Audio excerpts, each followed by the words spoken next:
নমস্কাৰ, আজি কাপোৰ পেকিঙৰ ভিডিঅ' এটি আপোনালোকৰ মাজলৈ লৈ আহিছোঁ। যিহেতু যথেষ্টখিনি অৰ্ডাৰ আহি আছে, গতিকে ভাবিলোঁ অকণমান ৰেডি কৰি পেলাই আপোনালোককো দেখুৱাই দিওঁ। আৰু এইফালে খুব মৰম লাগে এযোৰ কাপোৰ ৰেডত বনাইছোঁ, ইফালে চিলভাৰ আৰু ব্লেক দি পেলাই। মোৰ সবাতোতকৈ মৰমৰ গুণগুণৰ কাৰণে বিহুৰ উপহাৰ হিচাপে বনাইছোঁ। আৰু এইবাৰ বছৰটিৰ মোৰ প্ৰথম অৰ্ডাৰ হৈছে বেংগলোৰৰ পৰা অৰ্চনা শৰ্মা। আৰু তেওঁক এই ভিডিঅ'টিৰ যোগেদি বহুত ধন্যবাদ জনাইছোঁ, যিহেতু তেওঁ মোৰ ফেব্ৰুৱাৰী 1st উইকৰ পৰাই কণ্টেক্ট কৰি আছিলে যে 3যোৰ কাপোৰ লাগে, লগতে এটা ব্লাউজ। আৰু এফালে খুব ধুনীয়া অকণমানি এটা ব্লাউজ, লগতে 2যোৰ অকণমানি কাপোৰ আৰু এযোৰ বাৰ কাৰণে কাপোৰ।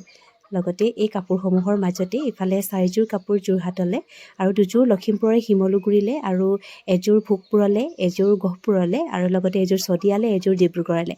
সেনেকৈ যথেষ্টখিনি কাপোৰ যাব। আৰু এইখিনিতে এটা কথা কৈ দিওঁ আপোনালোকক, যিহেতু লখিমপুৰত যথেষ্টখিনি কাপোৰ মুগা কাপোৰ আচলতে ষ্টক নোহোৱা হৈছে, গতিকে যিসকলক লাগে অতি সোনকালে অৰ্ডাৰ কৰিব।